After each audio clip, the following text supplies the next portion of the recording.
Hi guys, this is DENTOSTORM. You are welcome to my very first live stream. It's great because I've been planning this for quite some time, so I'm really excited and happy that it's now up and running. Once again, guys, it's a great pleasure to welcome all of you. As a form of reminder, um, DENTOSTORM is all about education, motivation, and increasing productivity, whether you're in an academic setting or at the workplace. Now, the motto of Dental Storm is study, work, succeed. But then, as I always say, remember to always have fun while doing it. So it's really no surprise the topic for discussion on the live stream today, which is academics and the leadership connection. You can see scrolling across the bottom of the screen. It's going to be captivating as well as interactive.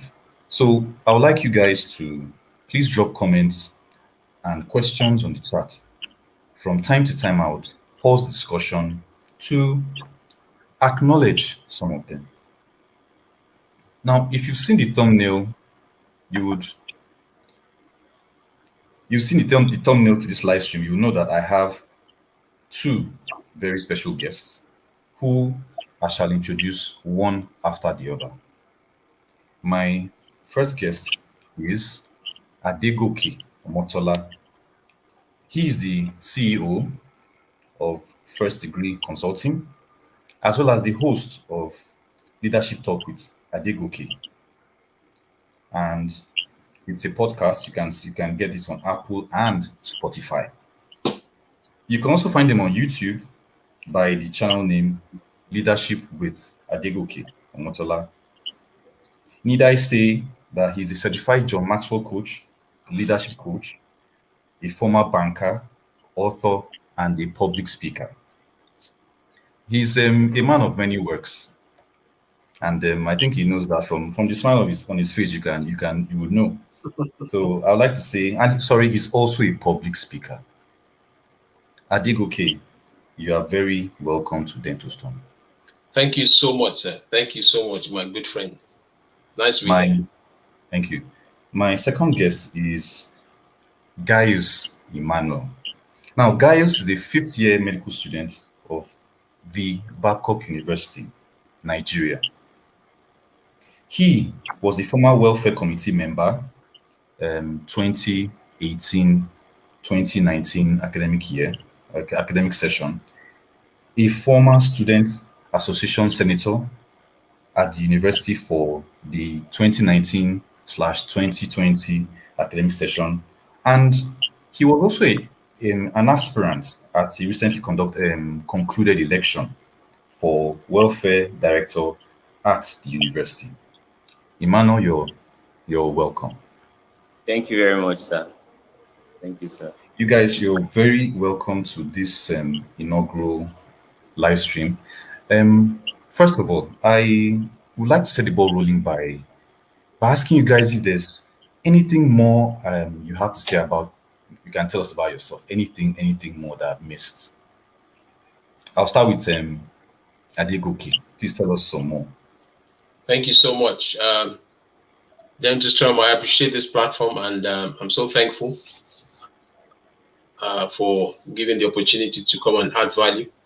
Apart from the brief intro that you've shared concerning me, I'm also a certified customer service trainer, and I speak in the area of customer service and also customer retention.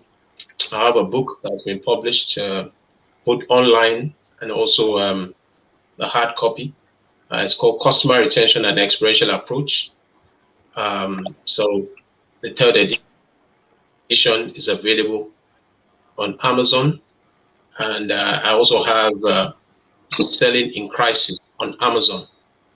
In addition to that, some of my courses are on Udemy, World-Class Customer Service. That's Udemy is a portal, an online portal.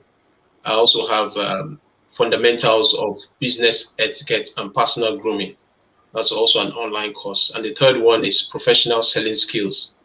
in crisis. That's on Udemy. So in addition to other things, but I'll leave it at that for now. Thank you so much. Well, that's a mouthful. That's a mouthful. Um, Thank you. Gaius, please tell us, is there anything else about yourself you can And you'd want to tell us? okay. Thank you very, very much. So, as you all know, I'm a fifth year medical student of Babcock University, and also one of the things I like doing basically, like right now, I started up like a charity foundation that I registered with CSP. So I'm trying to build on that and like basically helping people, being a philanthropist and all is something I have passion for. And I believe like in balancing academics with leadership, and I know that is very, very, very possible. So yeah, that's basically all I have to say for now. Okay, Yes. okay, that's great. I would like to ask Adegoke, how would you define leadership? How do you define leadership? What's leadership to you? Well, leadership, in my view, taking a cue from my mentor, I'm on the John Maxwell team. I'm a certified John Maxwell coach, speaker, and trainer. And John will tell us and say that leadership is influence, nothing more, nothing less. Leadership is influence, nothing more, nothing less. Yes. Oh, that's great. Now we've heard from the experts. Yes. I'd like to ask um, Emmanuel what leadership is to him, because what leadership is to Adegoke could be different to someone else. You know, you could ask five people and they could tell you five different things about leadership. So, can you tell us what leadership means to you? What I have is not so different. So I feel leadership involves influencing people positively, actually influencing people positively to achieve like a common goal. Basically, yes, that's what I have to say about leadership. Influencing people positively to achieve a common goal. Oh, that's great. Okay, so being a university student yourself, tell us Yes. what academics is to you and how much it engages your time. Okay. Academics just has to do with me like studying and all like that's the primary purpose we are in school, like to come study, get good grades and all. And it takes a lot of time though, like that like especially this medicine that I'm studying, like you have to read and understand and go for clinics and all this. Why also believe in like balancing everything with your social life and others also because I mean, I don't know. I'm not just ever since I've just been someone that like balancing my social life with academics. And I believe like with time management, if you have proper time management, you could actually balance and you understand yourself very well, you can balance the two effectively. Okay, okay, and that's the place. That's where we'll go to that very soon. Oh, But I read somewhere about John Maxwell. He categorized leadership into several levels. He categorized it into position, permission, production, people, people development, and pinnacle. Development, Now, pinnacle. um, Yes. I think yes, people development and pinnacle. Now, Mr. Degoke, you being the leadership expert, can you elaborate more on these levels and tell us which one is more appropriate to the academic space that Emmanuel kind of tried to tell us about. Thank you so much. It's very instructive. There are five levels of leadership. The first one is positional leadership. The second one is, true permission, which is people begin to trust you more and begin to allow you to come into their space to lead them. The next one is production, when you begin to now have results, people begin to share your testimonies. And you don't need to be there. I mean, you earn the trust of the people. But the one that I would like to speak to is people development. Leaders raise leaders, not followers. And it's all about legacy. And I want to say I'm so proud of you, DENTOSTORM, for what you're doing at a time like this. It's so easy to sit back and criticize what government is not doing. When you look at what nations like America have been able to do, you have the Martin Luther King, you have John F. Kennedy. John F. Kennedy will tell you it's not about what your country can do for you, but what you can do for your country. So speaking about people development, what you do in that area is that you begin to live a life of legacy, a life that is beyond you. You begin to pour your spirit into other people. And if I can use the scripture, you have a Moses and a Joshua. You have a David, and who was able to pour out his spirit on other men, who were intimidated, who were poor, who were distraught, and so it's never too late to step into that space, and that's what we're doing at a time like this. My leadership podcast, Leadership Talk with Adegoke, I received the revelation even during the lockdown that what can I do? And my wife said to me, why don't you begin to speak on leadership? And since the 15th of August, we've been privileged to speak all over the world. I mean, my messages get to Libya, Iraq, Canada, the US, places I've never been before. And you can imagine if I just sat down and, so even as a student in the academic environment, it's not just about you learning, but you begin to pour out your spirit. You begin to teach others. You begin to raise a team. You begin to create awareness. Let people begin to step into responsibility that they should not shy away from taking up tasks. So people development is it's very important in my view. Yes. Thank you. Thank you, sir. You made a point. You tapered into my next question, and that question will be going to Emmanuel. Okay. Now, how important is leadership to your own environment? Based on what Adegoke has said, how important is it to your own environment, to the academic environment?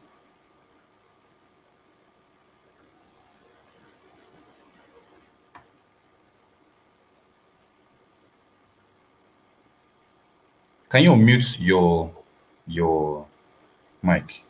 Oh, so sorry. I thought you were hearing me. Okay.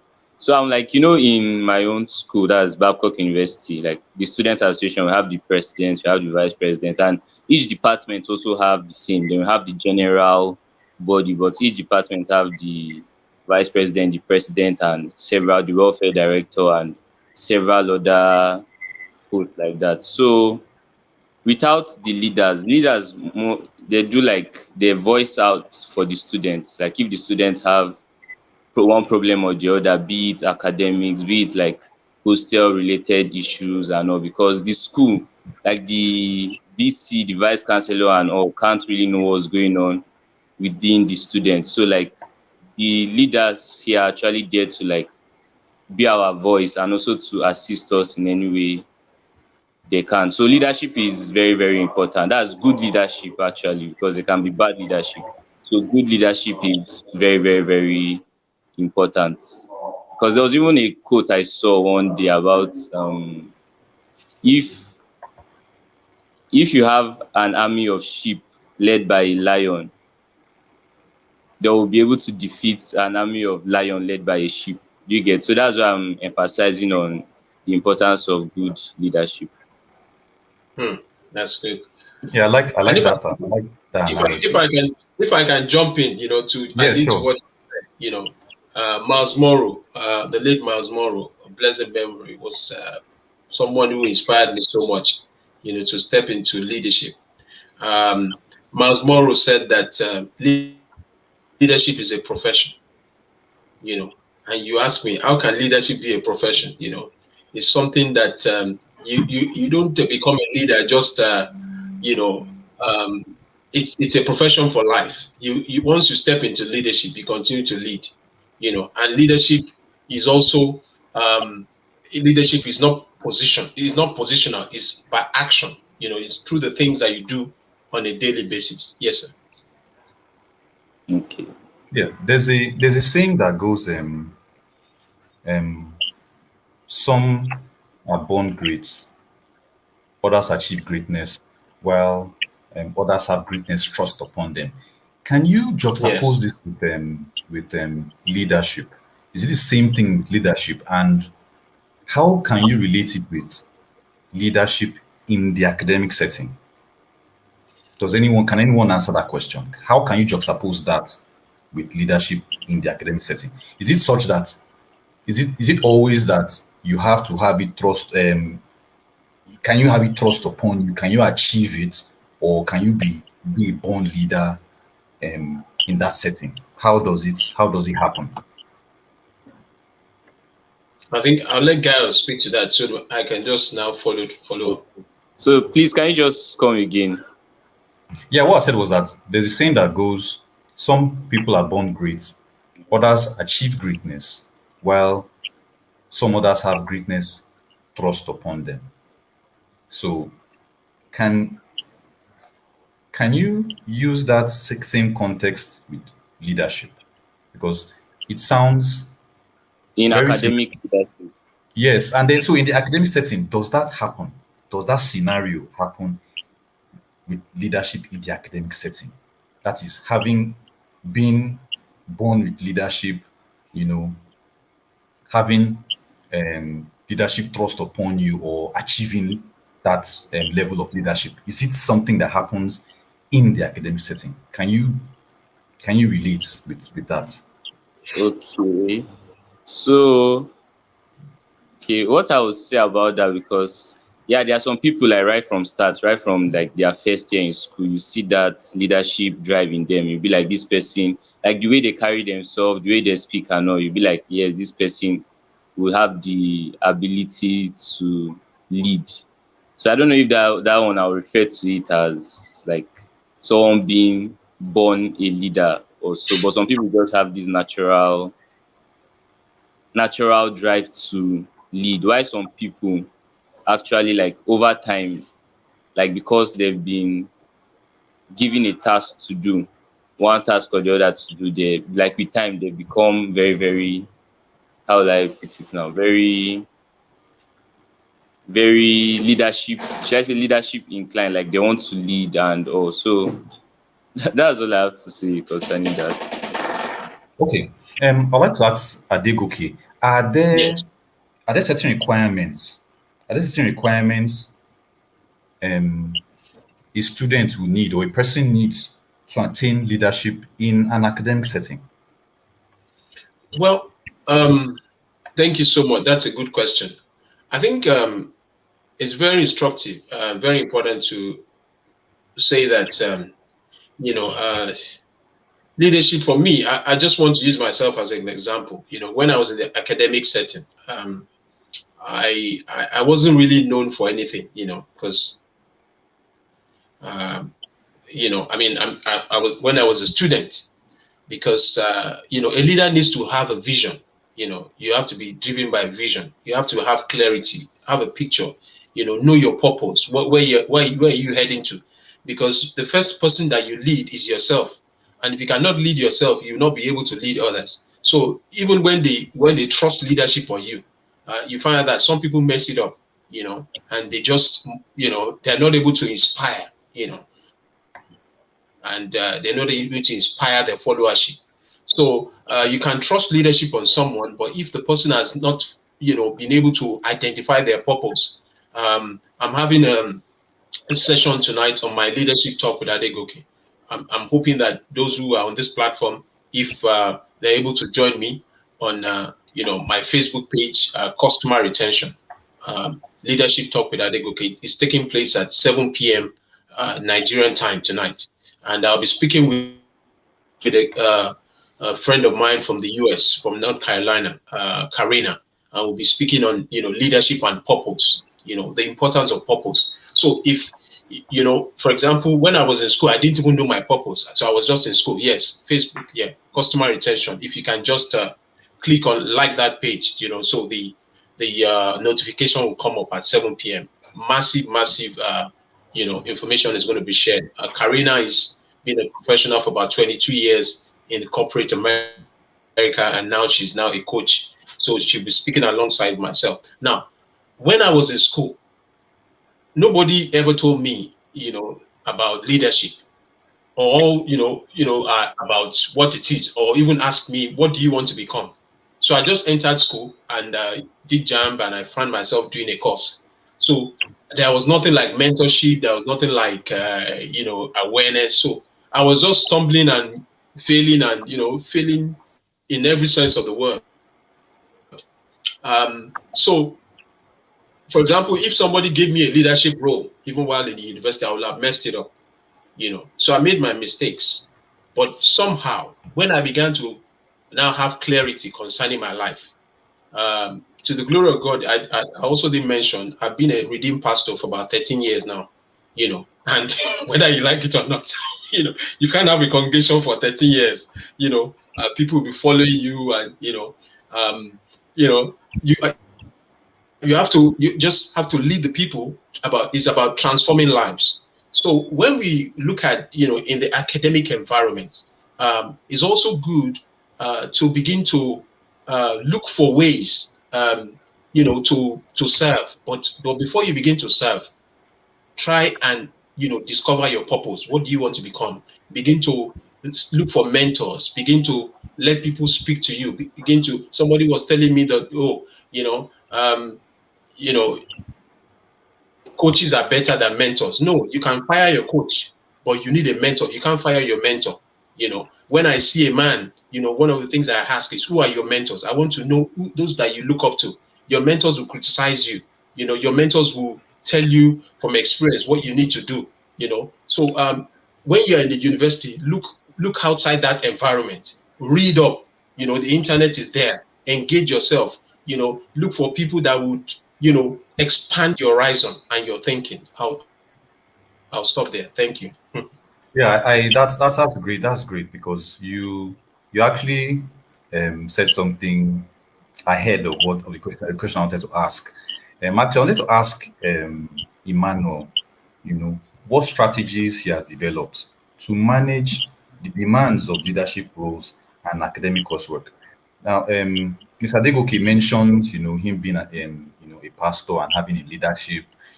How do you lead these people? And the demand is there because you have other roles to play. So how do you balance that? How do you balance the competing demands? Because you being a leader and having academic work, coursework, it does compete with self. So you have exams, and you're also probably a leader in some sort. How do you balance the two? How do you? Okay, thank you very much for that question.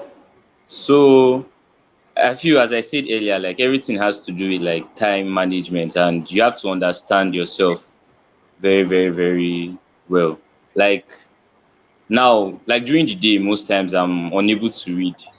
So like from the beginning of the semester, I've already told myself that okay, that like 3 hours every day or 2 hours I must read, and like consistency is what matters. Like every day, you know how some people will wait till like 2 3 weeks before the exam before they start reading and all.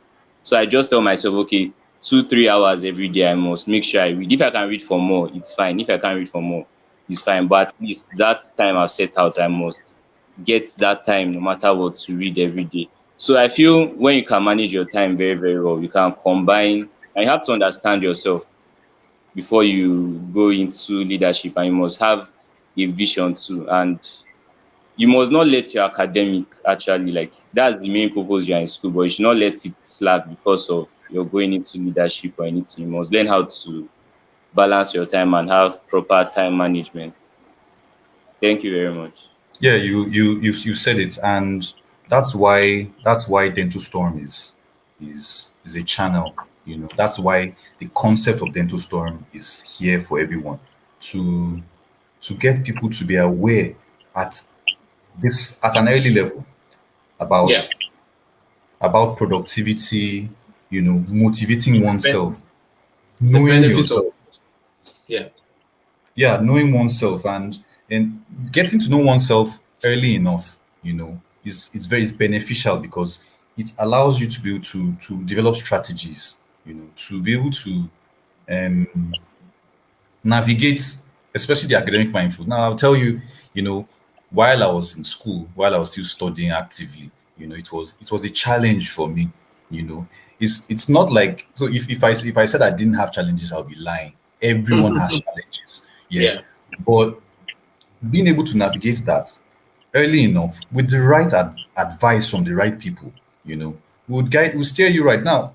Being in a leadership position, well, at that time, I don't think I thought about it because, like the question I asked Emmanuel, how do you balance? Yes, those strategies, know yourself, have a vision. Those are strategies that it would be nice if someone could like be a mentor to tell you, look, this is how to get it done. This is the way to do it. So if you Yes. want to lead, well, like I mentioned, that some people are born great, some people are leaders right from the get go. So they actually do know how to inherently they are born with that a way of dividing things. Yeah. But those of us that don't know how to, you know, how do we how do we go about that? Which is what I want, which is what I that's what I asked. So I want to ask Adegoke, are there skills that leaders need to develop? As in, what skills do student leaders need to manage? Are there some Okay. things they need to manage? You know, Okay. are there I'll things they just, need to manage their okay. time and as well maintain good grades? That's Okay. that's that's one question. Okay. Well, I mean, basically, you can't give what you don't have. I talked about, leading yourself first, before you can lead others. But it's also important to realize that, leadership is a journey. As you begin to have clarity, one of the things that you must do is to be a leader, you must be selfless. Selflessness in every sense of the word. One of my mentors, Zig Ziglar, would tell you that you can get everything you need if you help others get what they need. You become who you want to be by others. And it's also the other way around in the secular. People believe that, look, put yourself first. But when you put others first, you begin to shine, even as we're on this platform, we're putting others first, and people are coming in to listen to us, and, and saying, oh, wow, this is value. This is value for time. Then the second thing that, the skills that is required to lead is also you must care.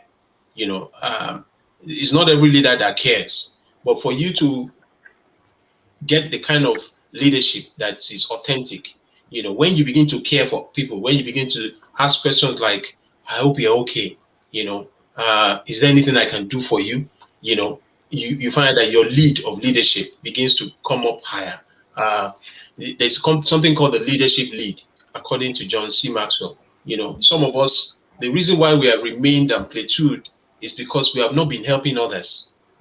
So you remain at the leadership level of 5, but when you do more, you become more, you expand, your influence expands, just like I'm showing up now. Some people might have never seen me before, but if I turn down this opportunity, I'll remain at the same level. So I think it's also when you, apart from you being selfless about of caring, you take on more responsibilities. You throw yourself up and say, look, here I am, I'm available, and that's one of the easiest ways to begin to, show up, that skill of, taking on more responsibility. Some people say, oh, if I take on more responsibility, how will I have time for myself? There's something called balance. You spoke about time. Time is the greatest innovator. Time helps you to craft your life. Don't just show up, show up and have an agenda, even for every day. This is the time to reach out. This is the time to even do my study. This is the time to improve myself.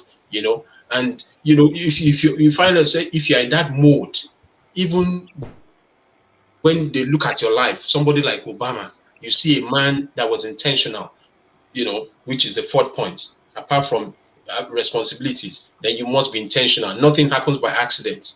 For me, when I finished my first degree, I finished with a third class, many years ago. And the course of 4 years, it took me 5 years. But because I didn't have a vision, I didn't have clarity. I now said to myself, is this how my life is going to end up?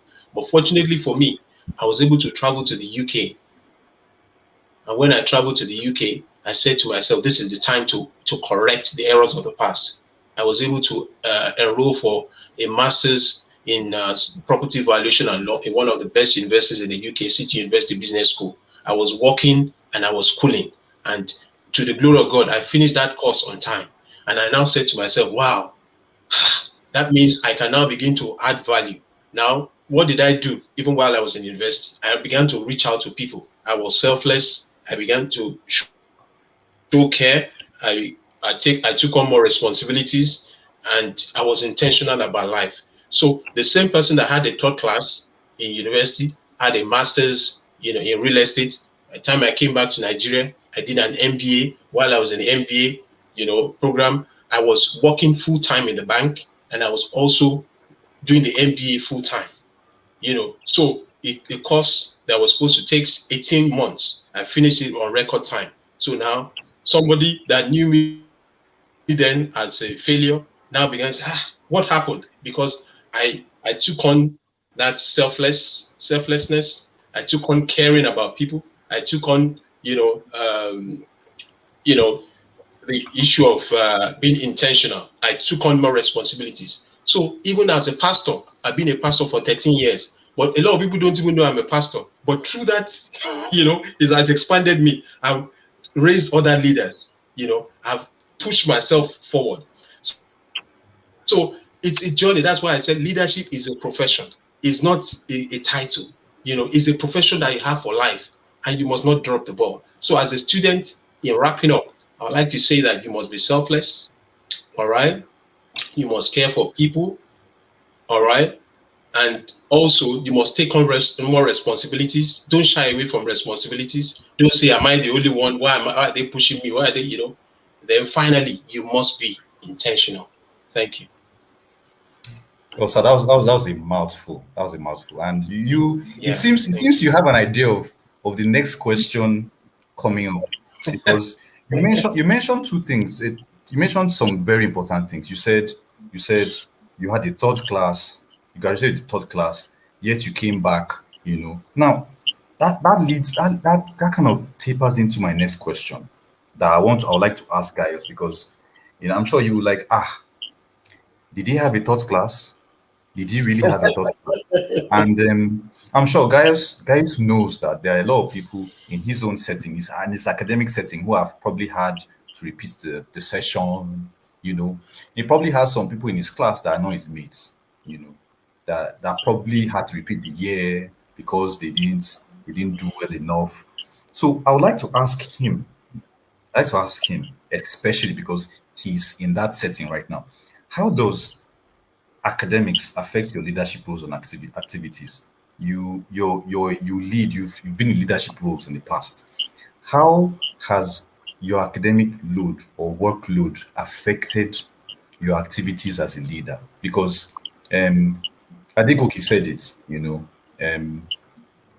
He tried to find a balance. But for you that are there, that you're on the spot right now, how has it affected you? How is it affecting you right now? Okay.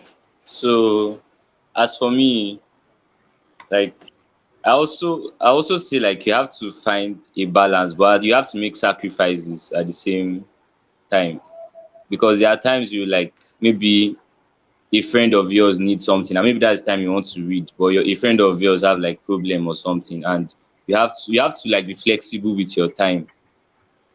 Because let me say, okay, I want to focus on my academics from like 2 to 4 p.m. and something comes up and I have to help my friend with something, maybe an urgent situation. My friend is sick, I have to follow my friend to the hospital or something.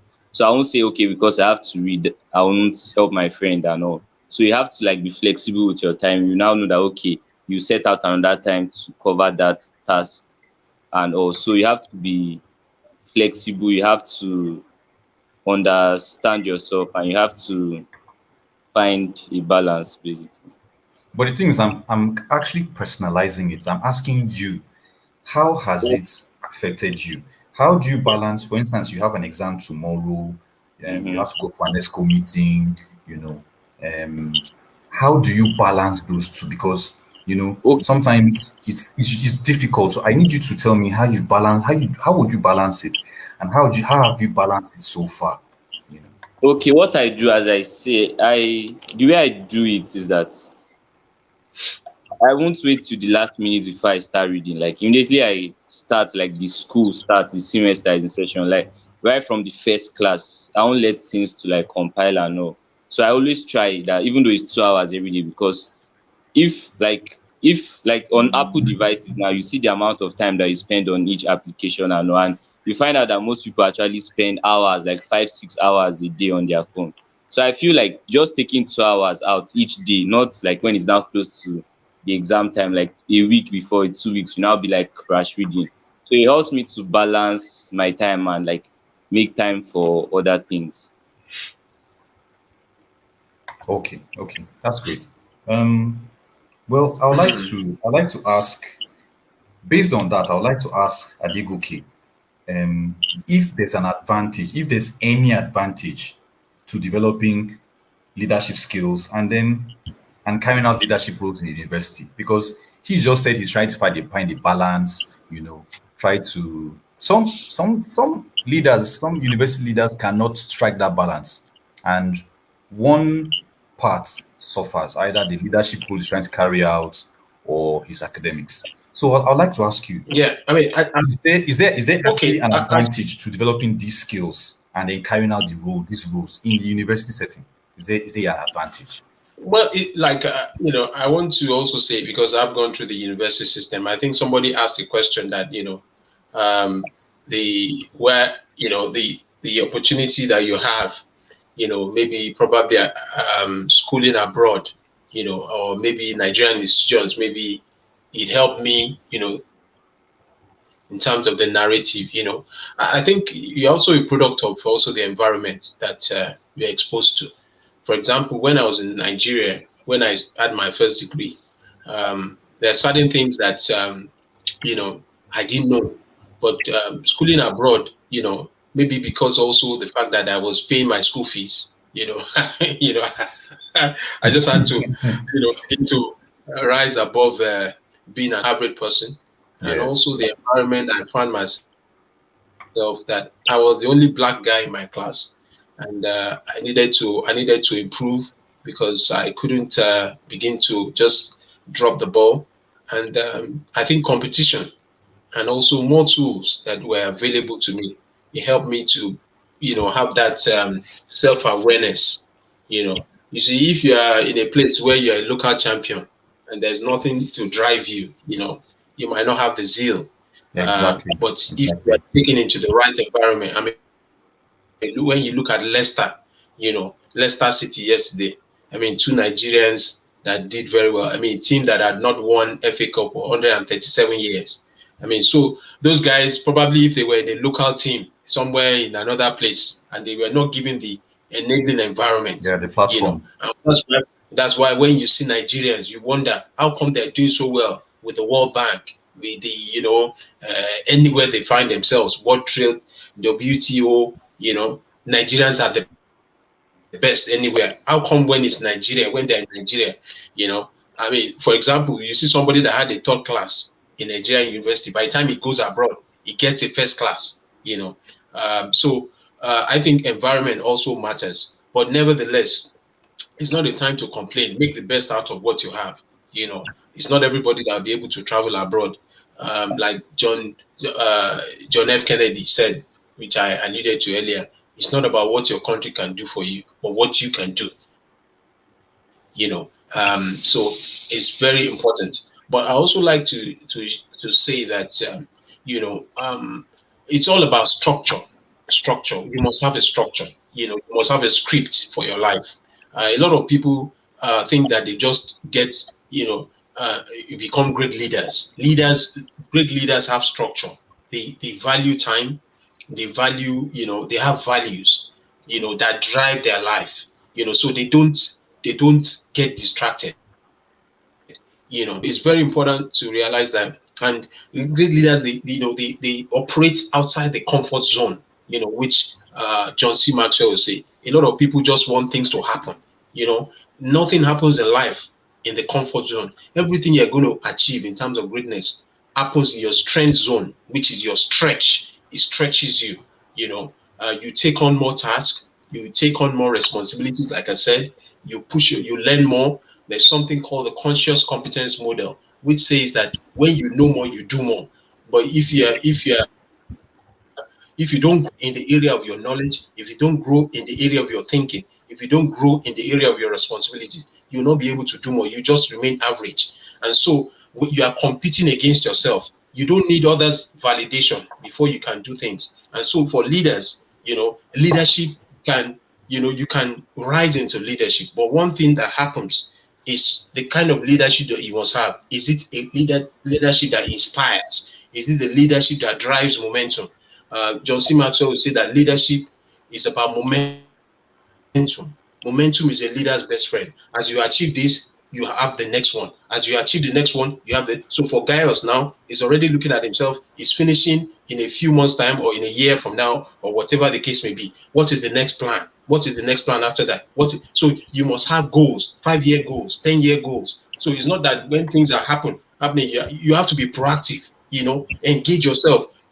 Relate with people that are ahead of you. Have mentors. Have people that will push you, not people that will say, "Oh, GAYUS, you are the best in sliced bread," and all of a sudden you begin to nod your head. So I think it's so important that the energy has to, somebody will say, is you have to be inspired so that you will not expire. A lot of people have expired even in their young age. They begin to say, "Oh, Nigeria, there's nothing in Nigeria," they begin to talk about the government. No, it's not about the government. You can create momentum from yourself. And so this is the best time to show up. We're even showing up at a time like this. I don't know if what we're saying might hit somebody and the person begins to say, "Look, it's not a matter of your age. You can be 50, you can be 35, but the time to start beginning to impact lives is now." Thank you so much. Wow, that was great. Anyone watching or listening, watching us, what Adegoke has said currently or right now is just a tip of the iceberg. A tip. He has a lot, and like I've been streaming across the screen. He has a podcast on Spotify and Apple. He does also have a So you can also YouTube channel. subscribe to my YouTube channel, Leadership with Adegoke Omotola. Leadership. If you go there, there are a lot of topics on leadership, that will impact you. So we're not just showing up.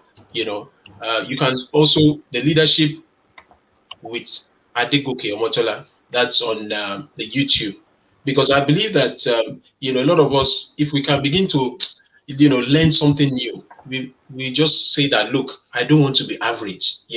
I want to leave a good legacy." Thank you, sir. Okay, so I'll just put down the screen so that everyone can that's see. on the YouTube, Leadership with Adegoke Omotola. Yes. Leadership. If you do a search on that. Thank you, sir. Meanwhile, I would like to thank everyone who has joined in, and I would like us to just look at some of the comments and questions, because there's been quite a lot of things streaming. Okay, this Abisisu Concept said the world should listen to what you are saying. Thank you, Mr. Adegoke, for giving us a clear definition of leadership. I think I was the first to even thank him, because he's actually giving us a class, a class on leadership. And the concept also asks the question. It says, I would like to know what you think about the question, are leaders born or made? That's That's the question Abisu's concepts asked. Um, Adegoke, can you answer that? Are leaders born or made? And I think that's what I was trying to ask Well, I guys. mean, if I Yeah, use, I was trying to ask the well, guys if that happens in his setting because does it happen? Is it? What do you think about the question first, Mr. Adegoke? well, I mean, some leaders are born, I mean, by virtue of their lineage. For example, when you look at in the UK, you have, you know, um, Prince William, who was born into royalty. So by virtue of that, is already is in the line to become the king of England. But even as is in line to become the king, he's already been prepared.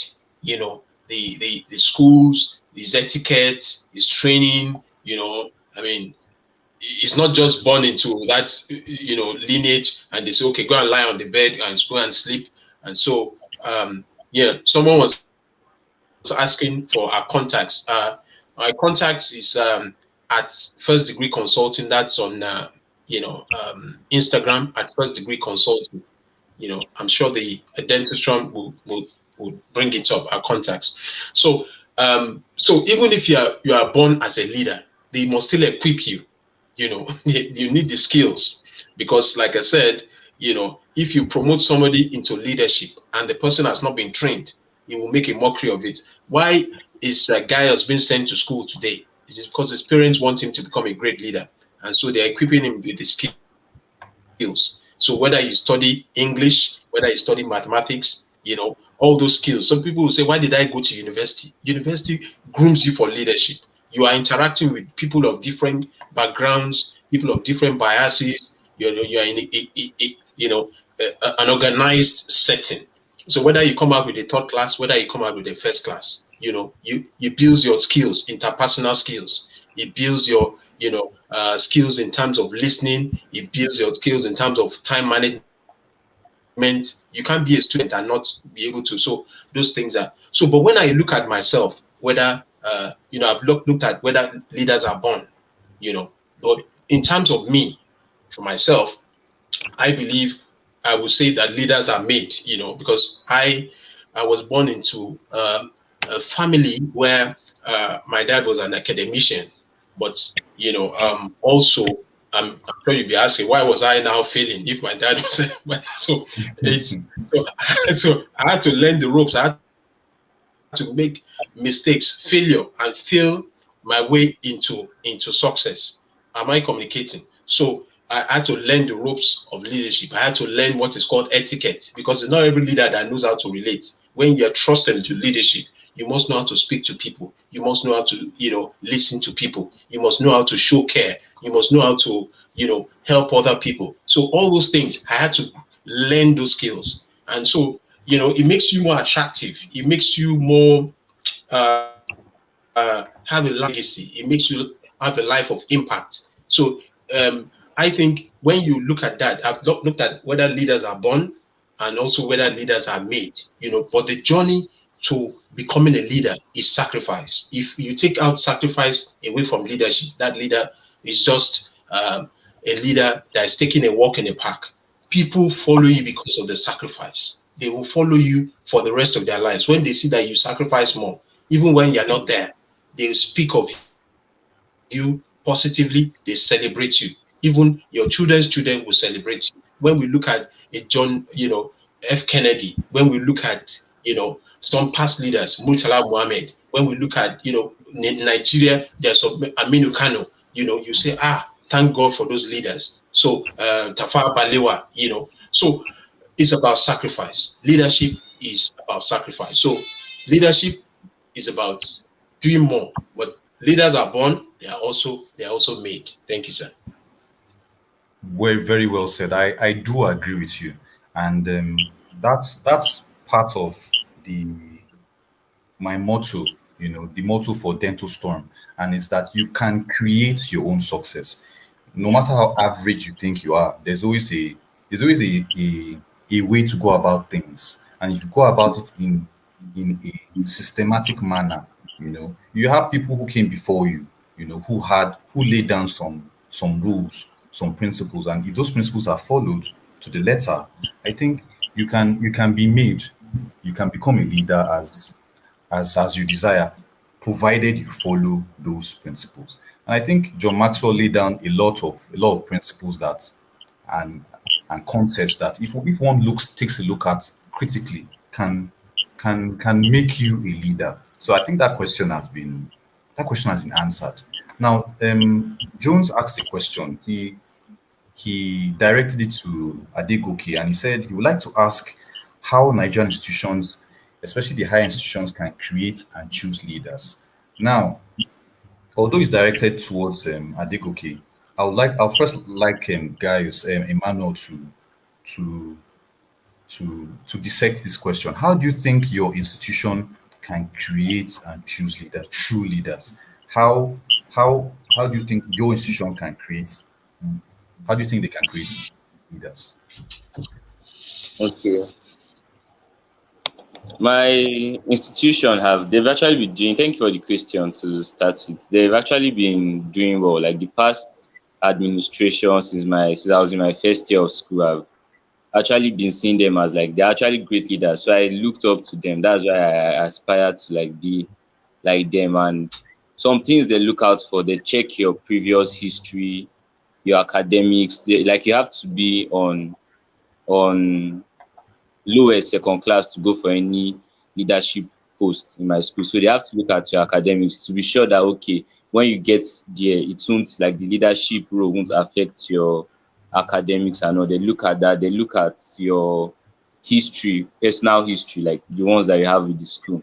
Like if you've been good, if you've showed some form of, even in the form, when you're filling the form, like when you're aspiring for a post, they'll ask, like you see where you're meant to feel, like if you've had any previous leadership experience or not. And during the screening exercise, when they are screening you, they also bring these questions up to know like the leadership experience you've had, how you've impacted people positively, what were you able to achieve while you were a leader. So they ask all these things and everything put together like help them to choose good leaders. So thank Great, you. great. Adegoke, I'd like you to also answer that question. Okay. I think it's important for the curriculum to be such that it's structured in a way that would encourage leaders to come up. For example, there are some schools abroad that even before you know universities, as you are filling your application form, they ask you for your personal statement.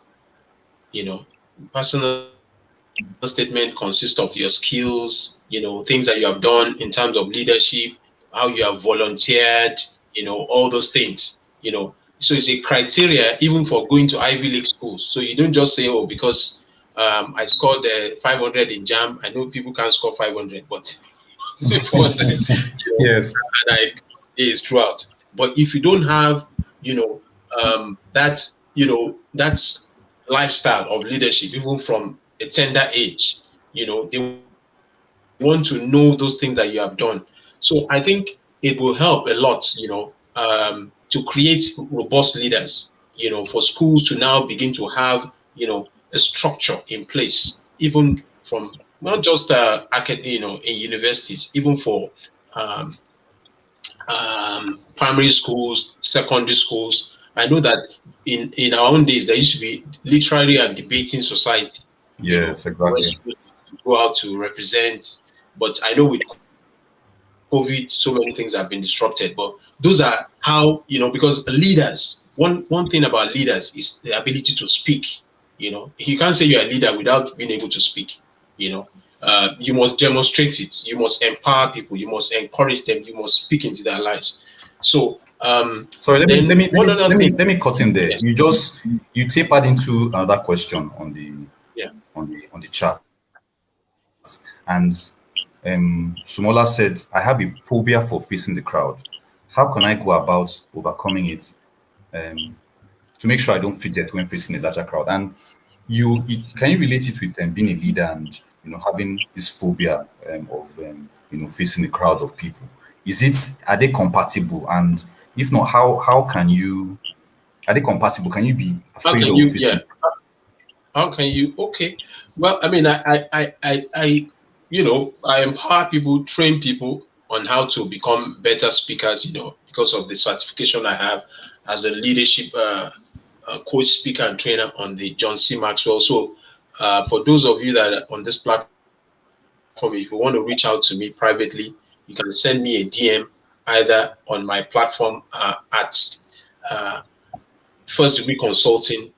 That's 1ST Degree Consulting. That's if you can follow me on my Instagram and on Twitter. I'm at Gokitola, GOKYTOLA, at GOKYTOLA. Yeah, those are my social media handles. Now, I like to say that in my own, I didn't just appear like this. Some people might just think, oh, maybe I was born like this. I must tell you that, it's just the grace of God that things can turn around. That's why don't look at your colleagues that are failing in school and say, oh, this one can never become anything. I feel, particularly, I feel so well. Not that I'm proud of it. In my primary school, I came last, 27 out of 27 in primary six. In my secondary school, I only had 2 credits when I graduated. In my university, I had a third class. So, and in fact, there was a course, cost accounting. I failed it 4 times, year 2, year 3, year 4. And in fact, the lecturer told me that, look, it's now let my people go. You must just graduate. We don't want to see your face anymore. But thank God, So, but one of the things when we talk about speaking, phobia for speaking, there are some people that even the top level executives, they can't speak in the crowd. They can't even, this live that we're doing, they will beg you that please, let's record it before we come because I don't want to make a mistake. So I had to go and learn. I had to pay huge price for learning. There's some courses that I've taken, international courses that I paid millions for. Even in terms of, instead of me to go and buy clothes or to go and buy something, I decided to invest in myself. So you need to invest in yourself. So when you have the opportunity to invest in yourself and you are under somebody that teaches you the right way, you just find that your lead grows from a 4-person to a 10-person. And people begin to say, is it not the same person? Because you can't give what you don't have. Don't be shy about investing in yourself. When you invest in yourself, people will know. Because when you speak, they will know that what you are saying is totally different from what the average person is saying. It's one thing to go to university, but it's another thing to finish from the university and still be relevant, still be impacting life. And, the university, they'll give you certificate, but your certificate oftentimes doesn't work outside. What makes your certificate works is the extraordinary things that you learn when you begin to engage yourself, when you begin to, put yourself, in the right environment. There's some people, all they have just done is 1-year certification. And there are some students university students that cannot even stand toe to toe with them because they have learned from the masters. I'm not, de-emphasizing the importance of university education, but I'm saying that even when you finish, try and grow yourself. And that's why I shared with you what I've done since that 3rd class. But some people knew me when I finished the 3rd class, but they don't know what I've done in the last degree of God. I have tried to be under training. Even right now, I'm doing courses. I'm doing courses in, certification in different areas. And you're wondering, in terms of, and that's why you have to be agile as a leader. You have to be, some people will say, oh, because of COVID, I lost my job. No, when you're a leader, you think outside the box. You move from your comfort zone into your strength zone. You stretch yourself. You look for even mentees, even GAYUS now. I'm going to take his details so that he can coach me. There's certain things you need to learn, not just from those ahead of you, and also those behind you. Who are your direct reports, your subordinates. Thank you, sir. Yeah, that's great. That was great. And I concur that people think that if they don't perform well in school, they won't be better in life, and that's wrong. And even if you're not performing well in school, like I said, there's a system you can follow. There's a routine you can build up. There's something you can start up. So that also rhymes with how well you can speak in public. I Yeah, know we teach you how to Adegoke speak. is a yes, Adegoke is a public speaker, and Public Emmanuel speaker. being Yeah. yeah, public, and Emmanuel being a leader in his own rights in his realm is can also speak in public. So it's something you can build up. You follow a routine, you you follow you make it systematic, and you get Practice. there. Yeah, practice makes perfect. Now, I would like to ask um, Emmanuel a question. A study was done by two people um, in 2011, Well and Graph. They described the years of students who are in university as one of the years students spend in university as the most stressful periods in an individual's life. Now, does the act of balancing leadership and academics cause you to burn out? Because you may feel like, okay, I have to achieve these two things. There are two goals to achieve. How do you balance achieving one against the other? Which one is more important to you? I'm sure you know which one is more important to you, but which do you how do you balance? Because I've seen some questions. Okay, there's a question. It rhymes with the question. Someone says, okay, I'll put it on the screen right now. Um, he says, like, okay, and Adegoke also said it. He said, if you have an F, have an F, can you be a leader? If you have an F, how do you how do you rise up to that situation? But how do you balance academics and and leadership, knowing how stressful being in university is? Yes, so it's very, very, it's actually time taking, and some days you feel like everything is too much. Like, should I stop? Should I, like what he said now? He asked me a question that if he has an F citizenship grade in our school and does not sign room check and all, they won't allow, like, you have to, your citizenship grade have to be A or B in my school, for instance, for you to go for all these leadership posts and all. But I feel like, yes, in school, why they put this there in school is because they want because the primary purpose you came to school is actually to like pursue your academics, to get good grades and all. And they don't want like the leadership role to be an excuse for someone not to do well. So that's why they put all these things in check. But me personally, I it's like it can burn you out. That's if you're not like managing your time very, very, very well. You're not, so it's very easy for all this leadership role, like when combining with academics, and it's very easy for it to frustrate you. But so far it doesn't like frustrate me, it doesn't burn me out. I feel I'm doing everything well because I'm able to balance it very, very, very well. So, and again, leadership does not just end in the school. Like after school, like you're also a leader. Even in your house alone, you have siblings, you have junior ones, you're actually a leader. And I came across a quote somewhere also that was like, leadership is not only about leading, it's about making a difference. And it's not about the role, but about the goal. You get, so Yeah. the main thing is like after school also, someone can also be a leader in their organization. Like someone could start up an NGO heading the non-governmental organization. Is a leader. He's meant to be able to like influence people positively in order to like make a difference, achieve a common goal and all that. So that's what I'll have to say. Thank you very much. Yeah, I think okay. I'd like you to jump on that question. Well, I mean, I think, like I said, leadership is a profession. I want to, I'm sure there's some people on this, and the quote is from Miles Monroe. It's not my quote.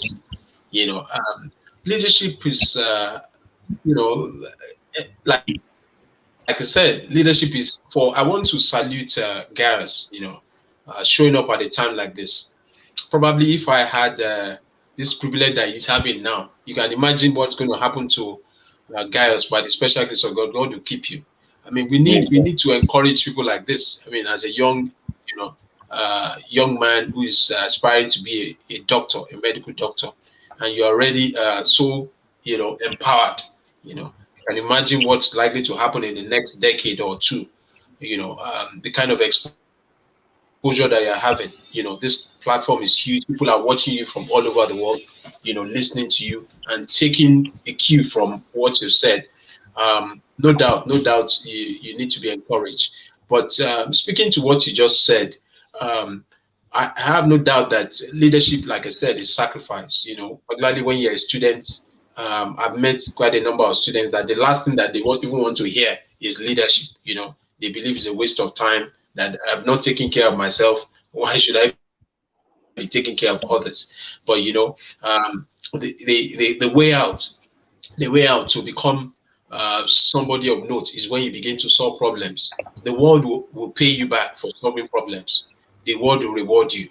If you find out that you are not solving problems, honestly, you should be worried about your future, because anybody that solves problems, anybody that comes up to lead, is showing up, and that's the way God created us. The scripture says that God created us in His own image. You can imagine if you wake up tomorrow and there's no daylight, there's no sun, there's no rain. You'll be wondering, where is God? But He's always working. He's always doing something, and that's why we're grateful. You don't even know what's happening in your organs, whether your liver is working, your intestines, your hearing, everything. God makes sure that these things are properly put in place. And even not, because we have been created in His own image, we must be looking for things to do to shine our light. When you see that there's a challenge somewhere, speak to it. You must have, that, area of yourself that you are curious. Don't see yourself as, somebody that is insignificant. And self-awareness is important. Some people, they need to be validated before they begin to do things. They need to be encouraged. No, the scripture says David encouraged himself in the Lord. You can become a leader, even while those above you are not leading. You can begin to shine your light. You don't need people to step ahead of you. You can do your own, your own bits, and the world will reward you for it. So I must just say that I'm thankful for being on this platform. It's one thing to be sharing, on your own platform, but now I'm a guest on this platform, and I want to celebrate DENTOSTORM, for what you're doing. People who are going to go watching the replay, and it's a time to show up and not to give up. We must not despair, because sacrifice sometimes can be tiring, because when you are sacrificing and you are not seeing the results, leadership is not about, some leaderships, what you are doing now, some of the things you are doing now is transgenerational, that even your children's children will be the one to benefit from it. Thank you, sir. Yeah, you just mentioned children, and that's where I'm going to ask my next question. You as a father,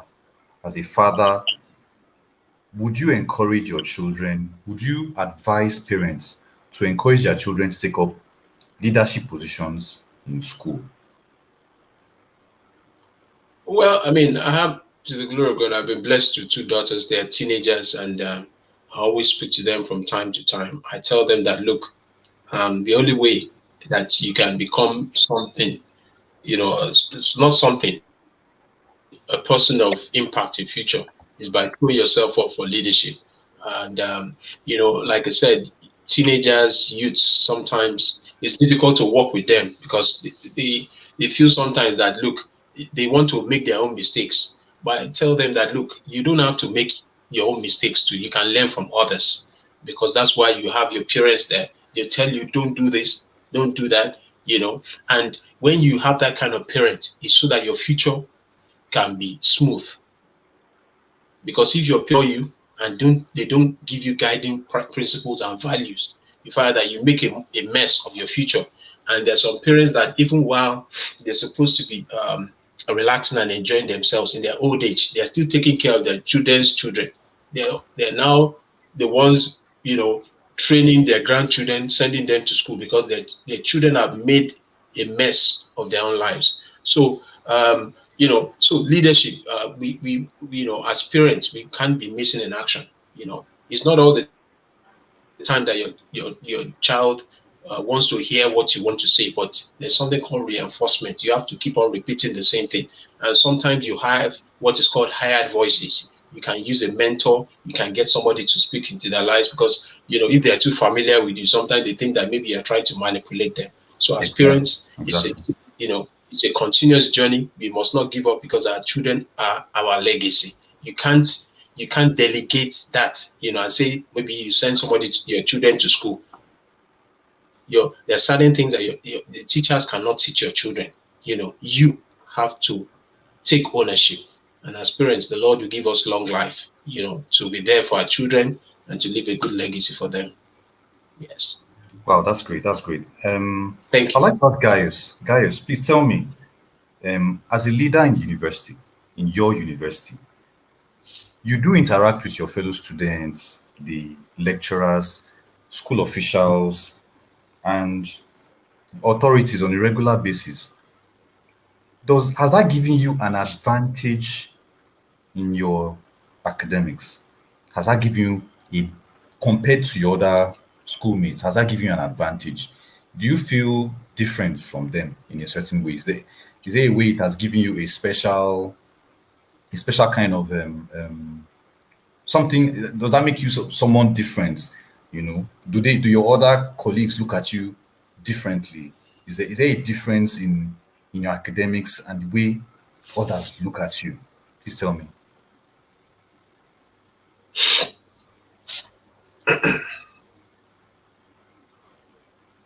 Unmute yourself, please. Unmute yourself, yeah. I'm so sorry, please. I'm so sorry. So thank you for the question. So on that, interacting with like lecturers, staffs, and all have actually helped me a lot, especially in dealing with people and understanding people, because you understand that like people, when you're interacting with different people, you understand that okay, this person thinks differently. Like people, like the way like you ask two people for their opinions and two people might have different opinions. So the same way people think differently. So that's helped me to understand people the way they are, like interacting with people, not just in this school, but even when I graduate or anywhere I find myself. It has really helped me to like understand, because there are some people you go and meet and like maybe I just look at like there are some people that you meet, some lecturers, and immediately they're already, for no reason, they're already like insulting you. Why some are now very, very nice and all, but you just have to still be calm and listening to you. At times you have to take all the whole insult and wait for them to be calm. Then you now ask them because you know what you want to, you know what you want to get. So it has not, I don't know how, it has not really helped me when it comes to my academics, but like it has helped me in life generally, like interacting with people and all. But hold on, I cannot disagree,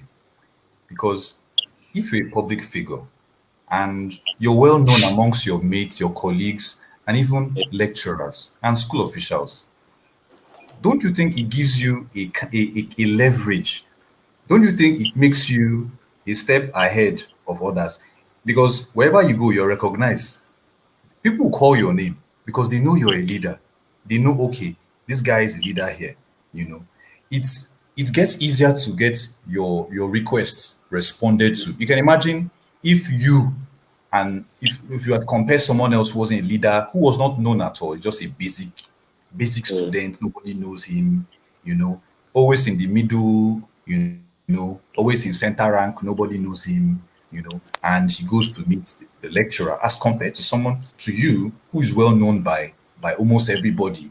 You relate with everybody, Is there an advantage, not just with those lecturers or officials, but amongst your colleagues?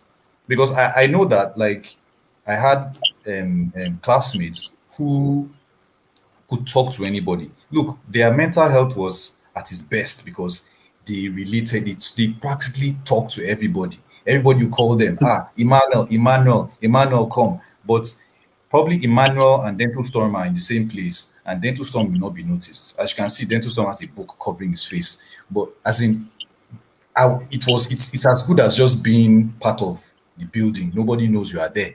But as a leader, some people know you, they recognize you, and so how has that affected, the way your teachers your lecturers will relate with you, the way your officials relate to you? Isn't there a difference? Yes. In that case, actually more different because like if I should go somewhere, for instance, like I'm able to get what I want easier, probably because they know me very, very, very well. Like if there's an issue, I want to get approval for something and I go to meet them. Like even when I was going for the post I was going for recently, when I went to meet my lecturers and all, they just gave me a recommendation letter quickly. But those who they've not had interaction with prior to that, they'll sit them down to ask them more questions. But for me, because I have like a good relationship with them, it just went smoothly. So definitely in that case, yes, it will actually give you like a form of upper hand compared to other students. Okay, that's kind of what I wanted to hear.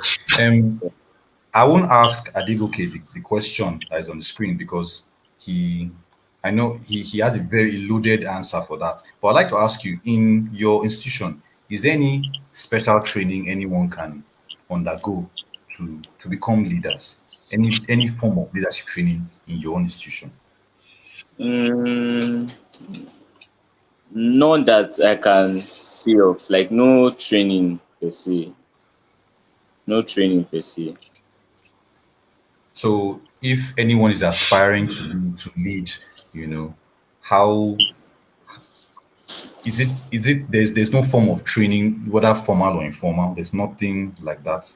Even No, in your academic, isn't anything academically that anything on leadership that one can do, you know, isn't there anything like that? no, not really. Since my 100 level to this time, to my 50, I've not really encountered any like leadership Wow. course, or you Wow. just have to put yourself out there. Okay. Yeah. Yeah. Yes, I So would should that I speak to? I will direct that Okay. question to you, but I would kind of I'll alter it a little bit. But Okay. in your podcasts, you which I've listened to quite a few, watched a Yeah. couple of your YouTube videos. You've spoken about Yeah. arts, sales, climate change, and a lot more, and how leadership relates with all of them. Yeah. How can you summarize the connection between academics and leadership? Well, I mean, I think the both operate on the same in the same direction because the academic environment brings out your leadership skills. Like I said, you relate to people, you you are it taught interpersonal skills, speaking, listening skills. You come into an environment where you have to be trusted, integrity, you do exams, it's expected that you will not copy, it's whatever you do, your project will be authentic, your dissertation, so all those things they mold you for leadership, Um, so, that's what I can say concerning the academia, the similarities. But when you look at leadership, leadership is leadership. Like I said, John C. Maxwell will say that leadership is influence, nothing more, nothing less. If you're in a place, you need to begin to influence. I mean, when you look at, if you type my name now, Adegoke Omotola, into Google, you will see things are just coming up. I mean, and this is somebody that had a top class, several years ago. So I'm saying that, for anyone listening that might be listening to the replay, you can step into leadership. The scripture says that the whole world, I'm a man of faith, but I don't push being a pastor, I don't push it out. But the Bible says that by their fruit you shall know them, But I believe that the whole world is waiting for the manifestation of the sons of God. What we're having today, if we decided not to have it, Yeah. we would have shot ourselves in the foot. We almost didn't have this session. DENTOSTORM. So many things. We're Yeah, quite contending with quite a our couple time. of things came But up here. yeah, so but despite the fact I'm showing up and I'm still having another session today at 7 p.m. on leadership and purpose with a colleague of mine from Carolina. So I just want to invite those of you that on this platform, if you can like my Facebook page, customer retention, you get more value. Now, so leadership and academics operates on the same platform, so you cannot divorce one from another. So someone was asking a question, about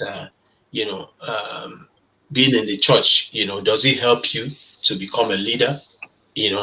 I will say that some of the skills that I've learned today, I learned quite a number of them from the church. For example, I was an usher in the church. I was in the, welfare. I was in the, what you call holy police, making sure that cars are parked, properly. And through that, I also raise other people. For example, if you are parking cars, in a church, some people will look at it as, the odd job, but I made it look very attractive, So people now began to say, I also want to begin to park cars because Goke is there, he's doing this, So when you are shining your lights, even what ought not to be, commended will begin to be commended. So I think the role of the church, in throwing up, where I learned, my first speaking engagement was in the church. I was asked to come and MC a children's program, and when I did it, the pastor said, "Wow,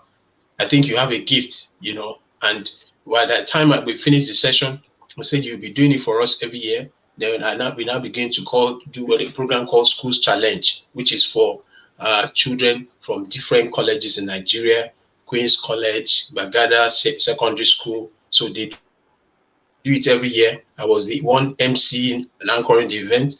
And after that, the pastor said a few years later that I think, you can begin to do MC at events. And I was doing it until one day I was led, to start a consulting firm, called First Degree Consulting. If you go to our website, firstdegreeconsulting.net, 1stdegreeconsulting.net.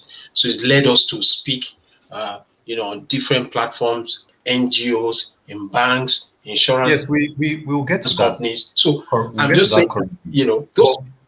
I want to chip in. Yeah. I want to ask you.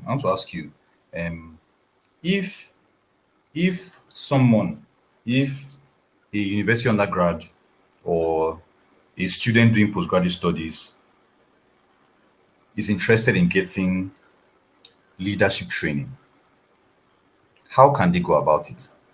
Is there a way? Can you tell us how that person can go about it? What can you tell? Well, because like I said earlier, so I can see that some people have reached out to me on Instagram, followed me.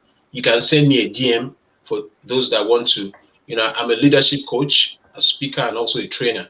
I can train you how to become a leader, because that's what I've been doing in the last maybe 12 years. But most importantly, when I joined the John Maxwell team in 2014 and became certified in 2016, I have helped people to, because you see everything you're doing, and that's why if you follow the podcast, you see that we speak on different areas: leadership, and tech innovation, leadership and arts, leadership and, fatherhood.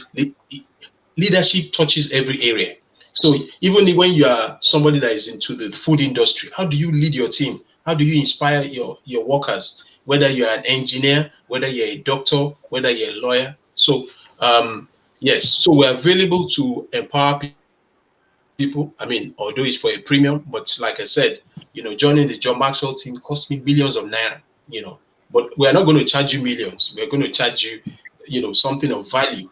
But I can assure you that when you look at yourself, we have a program, a masterclass that will take you through a 3-week masterclass. By the time you finish, if you look at yourself and your leadership level would have increased. Like I said, for example, if you're a person that you have been at the level of 5, if you know more, you become more. If you know more, you have more Exactly. impact. The reason why a lot of Exactly. us have plateaued is because it's the same thing that we have been doing and we're expecting great results. So your leadership bar has to be increased. So if you join me on my platforms, most especially, you send me a DM, either on my Twitter, on my, or on my Instagram handle, or if you go to our website, you see firstdegreeconsulting.net. Yes, thank you, sir. We're available to empower you. Yeah, that's great, and that's somehow you summed up the final question I wanted to ask you, which was, you've told us a lot more about your company, your podcast, and your YouTube channel, and what they all offer. And Yeah. if there's anything more you can tell us about what they offer, because you also have a YouTube channel, it's going on strong. Like I said, Yeah. you have some videos about leadership and climate. When I watched it, I was blown away when I heard, how they relate. I was pleasantly surprised because I didn't think there was any Thank you so relationship much. between the two. Thank And you. you had a talk with that young man from the US who really opened my eyes, and that's why I look at people like GAYUS and I feel like, he's the future generation. He can Yeah. leadership Yeah. will start. You can start from now, and Yeah. leadership doesn't only have to do with leading other people. Yeah. He even mentioned something like a lion leading lambs, and a lamb leading other lions. So if you're leading Yeah. from the front, you have to be creative, and that Yeah. kind of has something similar to do with um, one of the levels that those levels John Maxwell came up with. If you're going to lead, are you that kind of leader who can create things for others Mm. to look up to? Yeah. So, but and the truth is People that we can development, be exactly Yeah. we can be Get to the taught. Yeah, we can be taught to reach those levels. And Yes. so that's why I want you to tell us, what those people, because there are many people out there watching Mm. who want to be producers, who want to produce, who want to create, who Mm. want to lead Mm. from the front. Are there things that you can offer to them to be able to to aspire to lead? Are there things like what do you offer? Whet the appetite. Well, I mean, Give them a tip of the iceberg of what to expect. well, I mean, one thing is, you can't, you see, you have to be in the right community, and that's one of the things that we offer. We help you, to meet with the right people. I mean, I had to change my level of leadership by entering into a particular environment. When I entered the John Maxwell team, they call me Mr. Collaborator. I've collaborated with quite a number of John Maxwell team members all over the world. And so it's changed the narrative to the glory of God. Having access to me, by the grace of God, improves your clarity, improves even your value, because so that's one of the benefits. Then also in terms of getting the right mindset, because there's some mindset that cannot take you beyond where you are right now. So there's what we need to work on your mindset to help you work on your mindset. You see, some of us, the networks that we have is mostly maybe Nigerian networks. How do you even enter the international market? How do you enter the international space? So those are one of the things that will teach you how to pivot. How to we also help you how to brand yourself, how to packaging, how to get your message into the international community, how to get your product international community. Leadership is an art. Leadership is about creating things. You get excited about life. Before, a few years back, I got to a stage when I had not joined the John Maxwell team that I'd plateaued, and I was saying, what else? But there's a level that you can get to that when you begin to have access. So one of the things that you also get is, collaborating with myself is that you begin to have access. And when you have access, you begin to live a life of purpose and a life of legacy. Thank you, sir.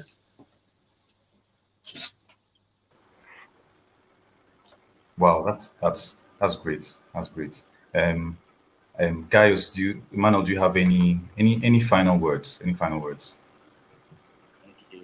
Thank you very, very Do you have, much. do you have, do you have anything you want to say to your fellow colleagues who are watching and listening, and who are going to watch this video? Concerning all we talked about, academics and leadership connection. What Adegoke has said, and what has been placed on offer today. What can you tell your colleagues to? What can you advise them to do from now henceforth? Yes, okay. Thank you very, very much. Me personally, I would like to say that I have learned a lot also being on this program. And I want to thank you for the opportunity that you've granted me to actually come and speak and share my own ideas. And what I want like the audience to understand is that like it is not good to shy away from leadership. We should take up all these leadership task, because right now, especially when we are youth, because it will build us for the future, and it's never too late to start. You can start at any age to be a leader. As like we know of the story of Kentucky, started at about 60 years of age, and definitely he was leading people that were working under him. And also at any age you can be a leader, you can lead, you can make a difference. Because being a leader is not just, as I said before, it's not just because of the title. You actually have to put in the work, put in the energy. You have to Yeah. sacrifice. Yeah. Yeah. So basically, we should not shy away from leadership, but we should take up the task and do it wholeheartedly. Thank you very much. Thank you so much. Wow, this has been really, really exciting. In fact, that surpassed my expectations. I would like to thank my two guests, Adegoke Thank Omotola you and so much. Emmanuel Gayus, for being on this live stream. Thank you. It's been wonderful talking to you guys. I'd like to remind everyone to subscribe to Adegoke Omotola's podcast. He has his podcast on Spotify and Apple. So all you need to do is just type it in Google, and everything will pop out. Support his drive to be to create more experts in leadership like himself. You know, Thank, um, thank you, sir. I would like to thank everyone for tuning in, and frankly, I'm very, very happy with the level of because I'm looking at the comments. I can see a lot of accolades going to Gaius, and quite a lot going to Adegoke. I saw a question asking what is Adegoke's worth? What's your worth? I think you're talking about how much you are worth or so. So many questions I couldn't post, but they were all in good faith.